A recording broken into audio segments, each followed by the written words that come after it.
It's time to reclaim the air with Club Light Radio. Club Light Radio, this is Table Talk, and I'm your host, DJ Georgia Nicole. This is a very special day for me because I'm getting the great opportunity to talk to someone I haven't talked to in almost 10 years. This is my brother in ministry. We went to college together. We were in the same churches. We got licensed together. I mean, this is my homie. We traveled. He was, both him and I were in the top 50 gospel hip hop acts in the country at one point. I think he actually made it to the top 10. So this is pretty awesome. But this is my friend, y'all. I want him to say hi to the Table Talk audience today, guys. This is D.A.Bourne. What's up, D.A.? Hey, what is going on? It's been a long time. Glad to be here. I'm so glad you're here, man. And if you guys don't know, D.A. is all the way in Toronto, Canada. And man, I'm telling you, how's the weather up there today? I'm sure it's got to be good by now. It's chilly. It's like probably 70s, I guess. 70s. Yeah. You know. So, like I said, great opportunity, and I'm saying, tell the audience a little bit about you and your journey, and what God's really got you doing right now. So, give them a little history on D.A.Bourne. Okay, well, first I start. I really started getting into the urban ministry around 1995 when I started to go to Windsor, Canada, and I got involved with, I grew up in a Christian home, and I was always in love with hip hop, so I decided I wanted to do Christian rap, and got the chance at the church that George and I attended. It was Mount Gospel Church under Bishop D.A.Bourne. Yes, historical church. And it was an older brother of Bishop Paul Morton. And I started there, got the opportunity to do Christian hip hop. But kind of pioneered in that area because actually nobody was doing Christian hip hop at the time. And yes, sir. Got a chance to, it's like we got a chance to do other rap in other churches and some community events and stuff. And for about 10 years, and then actually 2-3 years into it, I meet this energetic young girl from Toronto that, I was just like, okay, this person's like full of energy and has the gift to gab and stuff, and kind of clicked, and found out, just some lyrics, and you actually know who I'm talking about by now. We started to do some events, over, Windsor and then Detroit, and got some other people on board, and went by the name of Glider Ministries. And, it wasn't necessarily a group, but it was more like a movement, I guess. So, that's right. Glider meaning godly lyrics, doctrine, and evangelistic rhythm. Oh my goodness. I can't remember the last time I said that. But, oh my gosh, neither did I, man. Cool. People came here and gone in the movement, but it was a great time, I think. It was a great time. We had a lot of people. Oh my goodness, we had a lot of people. You sure did. And so it was like, and the funny thing is, I think what we did is we really kind of brought Christian hip hop ministry into Southern Canada there, because we were meeting people in Detroit, and then they started to come over here to Windsor, start doing concerts and stuff, and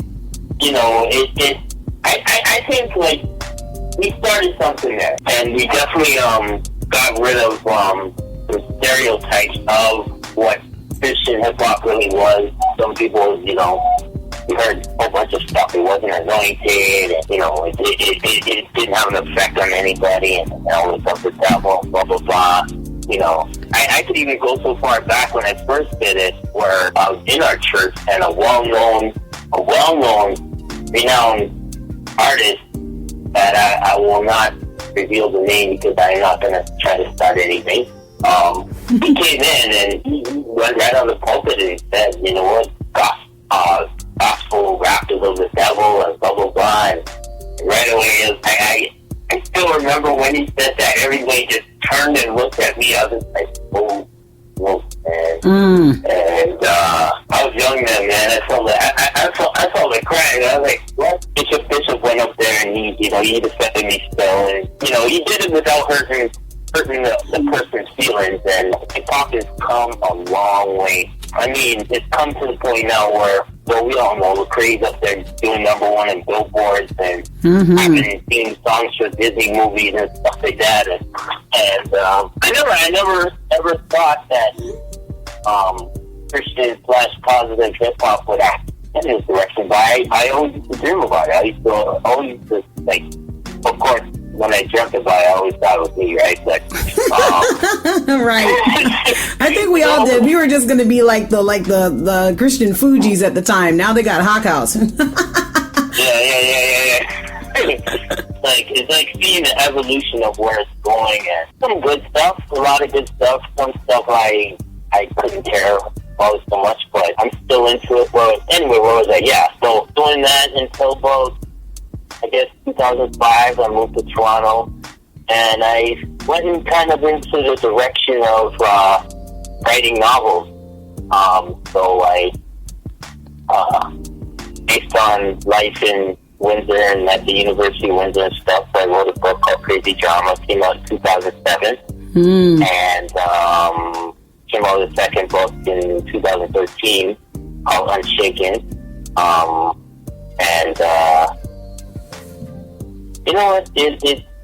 I put the passion through my hip hop, and I put it through writing, and it's been good. It's been good. Yeah.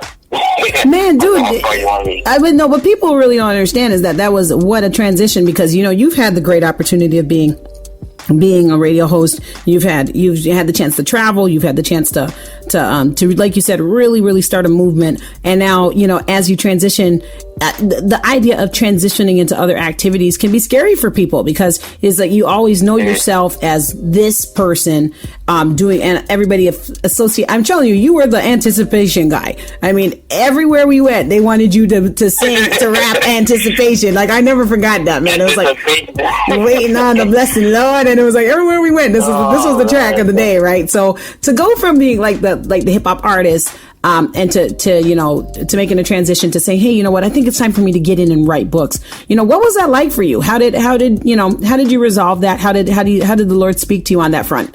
Well, you know what, it was, I mean, to this day, I still enjoy writing and rapping and stuff. I think what it wasn't a hard transition, because one thing I noticed was that as much as it was easy for me to go on stage and do hip hop and stuff, I didn't really enjoy the business side of it.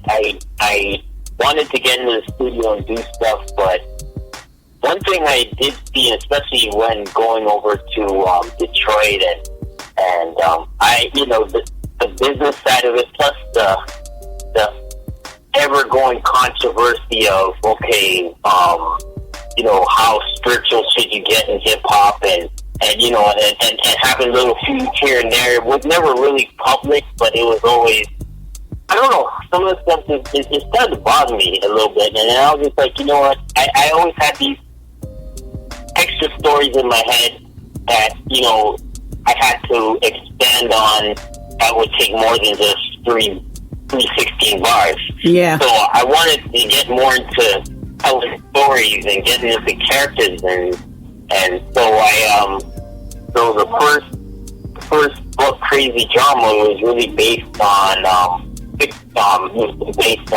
you remember Sports Weekend, right? Oh my goodness, that is like the Howard Homecoming of University of Windsor. So for y'all who don't know, it's like going to Howard Homecoming or something like that. Yep. So I always wanted to do a story on that. So what it was based it on 5 guys, and they're all going through different things.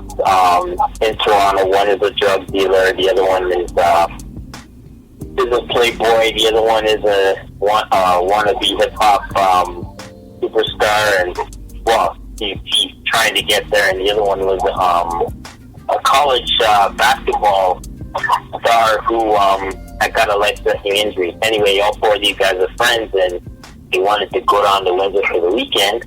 The Jam Fest. I had to change the name, of course. Right. So they had their one boy down there, who is he's a party guy. You know, he goes to clubs and all that stuff. So his one goal was to go to University of Windsor to get more involved with sports weekend. But we went down to Windsor and he got saved. So that kind of changes perspective on things. And his crew was coming down for the weekend, but they had no idea he became a Christian. So basically, the whole book takes place in a span of 4 days. You get there on a Thursday, and they go through some dramatic events because they each got some issues of their own to deal with, and it just ends up one big weekend of crazy drama. Wow. Yeah. Wow. It's wow. Wow. It's a page turner, you know. If you get a chance to read it, you'll see a lot of stuff that's like, oh shoot, I remember that. Yeah, because it sounds like all 3 or 4 of those guys were an ex-boyfriend of mine. I'm sure. You said you got the basketball player, the drug dealer, the this. I'm telling you, I'm sure everybody can find a character in that story. Wow. So, and you said you have another book that's out right now. Tell us a little bit about that book. Well, this was I really enjoyed doing this one. It's called Untaken, and this one takes place in the year of 1989, 1990. What it is pardon me, I'm backtracking here. Okay, so it's a guy, he lives in Buffalo. He grew up in a very traditional church, and he has, like myself, he has a passion for hip hop, and he wants to become a gospel rapper. So what it is his dad, who is the bishop of the church, is actually totally against it, and he doesn't want him to go forth and do it. But he kind of goes against his will and starts a hip hop group.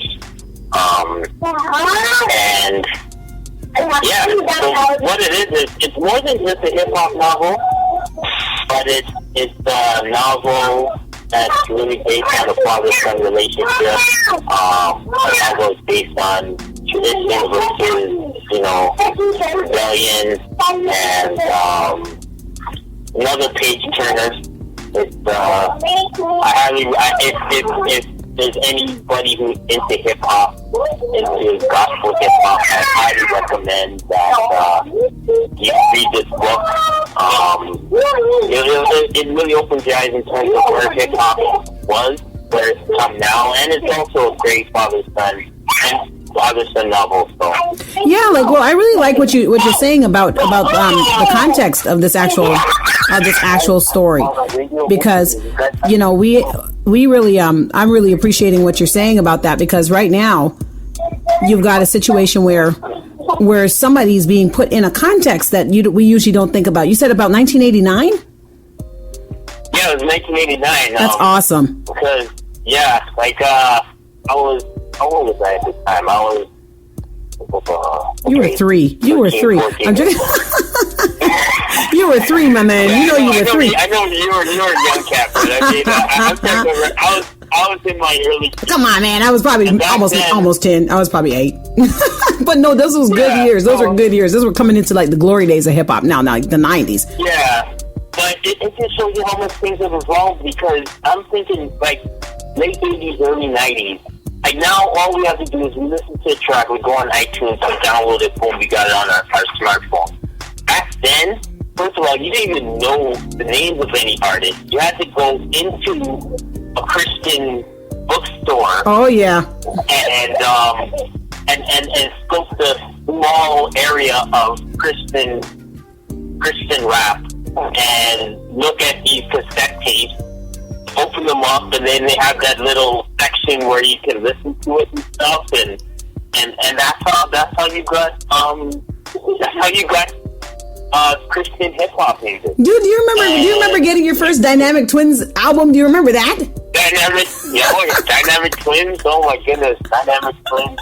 FSC. Ooh, it's good music. The Grits. Man, do you remember when A1 Swift came out? It was like, oh my god, listen to the beat. A1 Swift. Oh my goodness, yeah. Oh my goodness, PID. Oh, I mean, that's history. My goodness, like, and you knew nothing about this because there was no internet. You know, so all you knew about it was what you listened to at the store, and you know, being in Canada, you know, you never got a chance to see one of these groups in concerts. So it was so hard. It was so hard. I mean, we had to dig, like we were like trying to find like apples in the tundra. It was like, where are the fruit trees? There's no fruit trees here. That's how it felt. And you have to dig. I think that's someone in the 20s has no idea. They don't know what we went through. How easy they got it now. Man, it's crazy. Oh, you remember the first time that you got a hold of an Uprock album? Uprock. Uprock. Yep. Like I know. Yeah.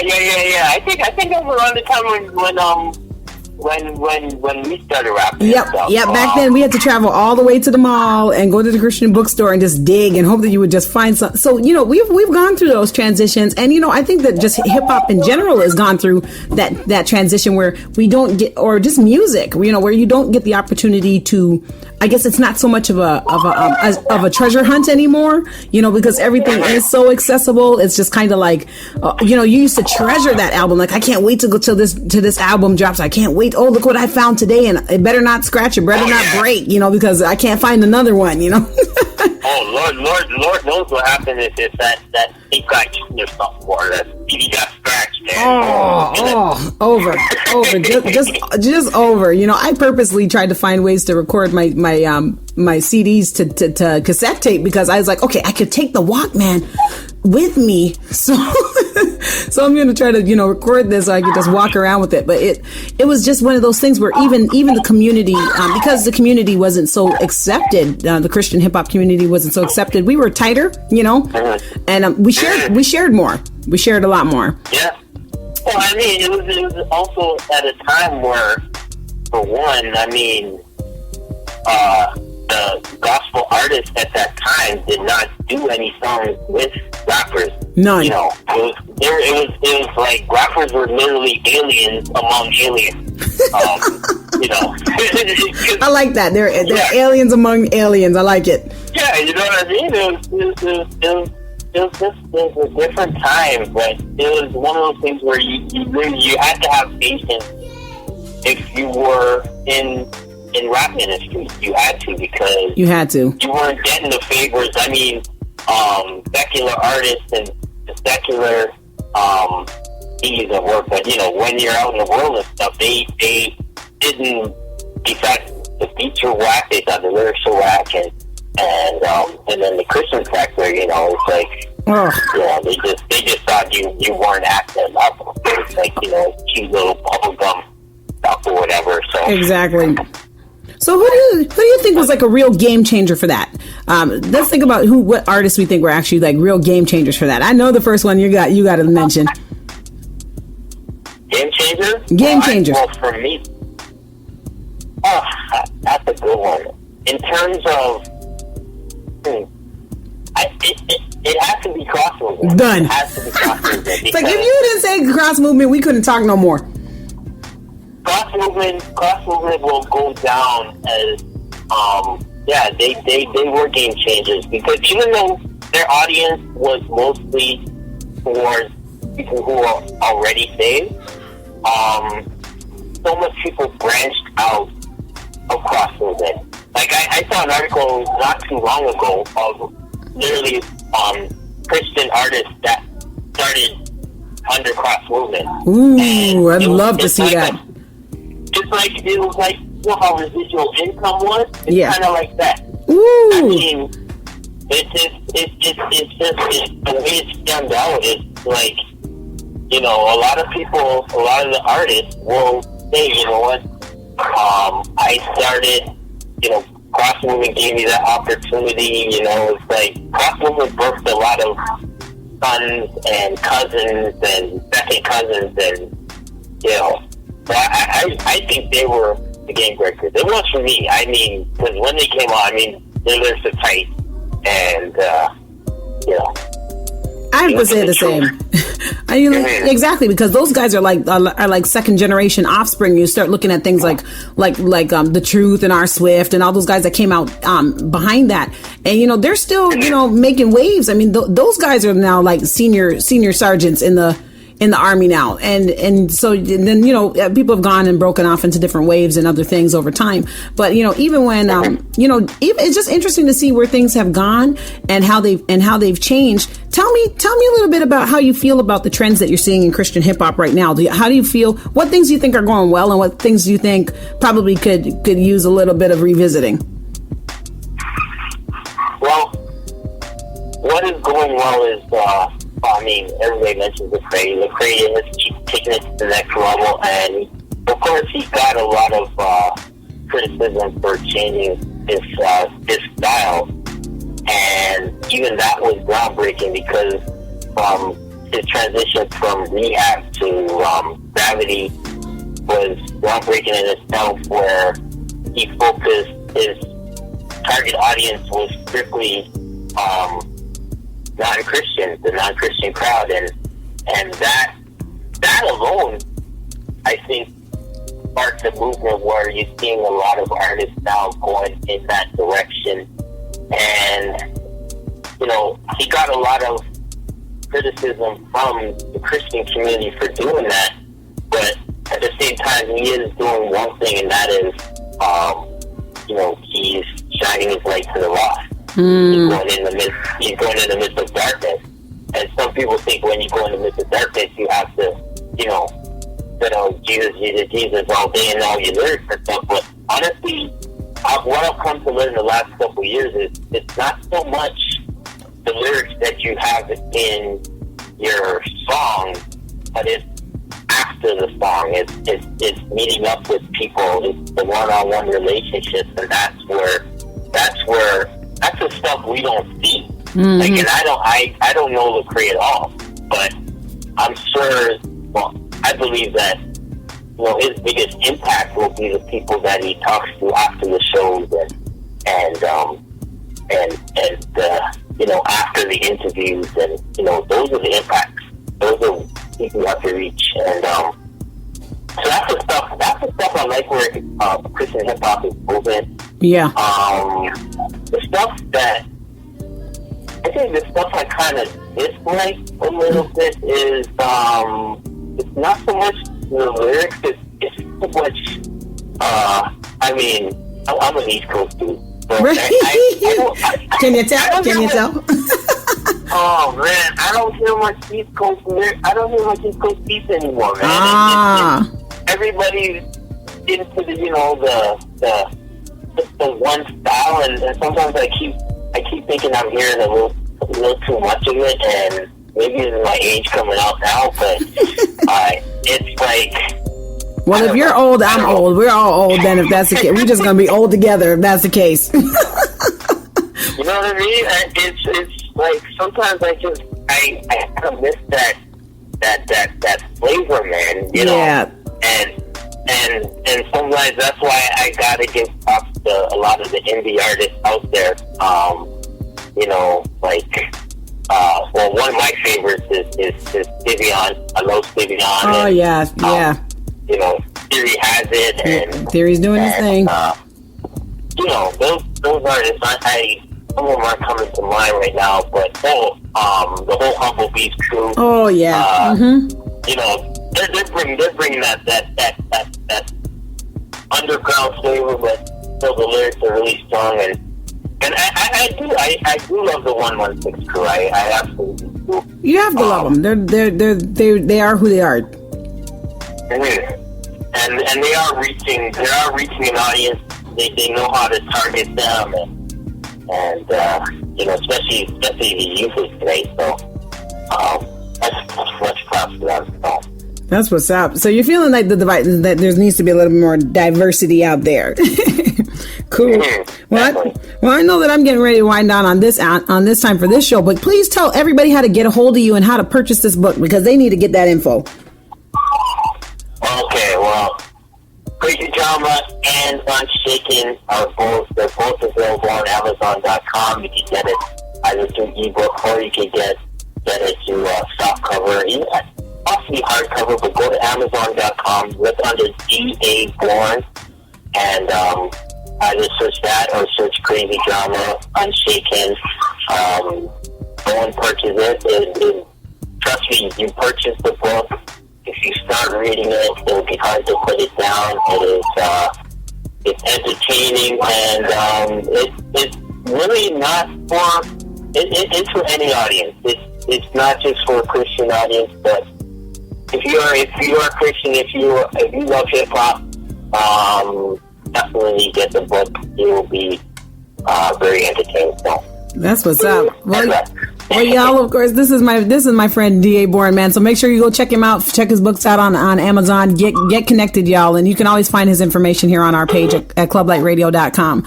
But, again, this is me. So, D.A., say bye to the crowd and say bye to everybody. I just got to say one last thing. We still got to do a reunion. I still will get in the studio, and yes. I don't know how it's going to work because we're to the hemisphere out wall, but it feels like that. But we got to drop a song together. You know it, man. We're going to do that. That's what the internet's for. That's what the internet's for. Yeah, we got it. We're gonna, and that's why we're gonna feature it right here on Club Light. That's what's up. Yes. All right, guys. Well, we're gonna make that happen. For you guys, okay. Yeah. This is Table Talk, and again, DJ Georgia Nicole. Don't forget to tune in again next week. We'll talk to you soon.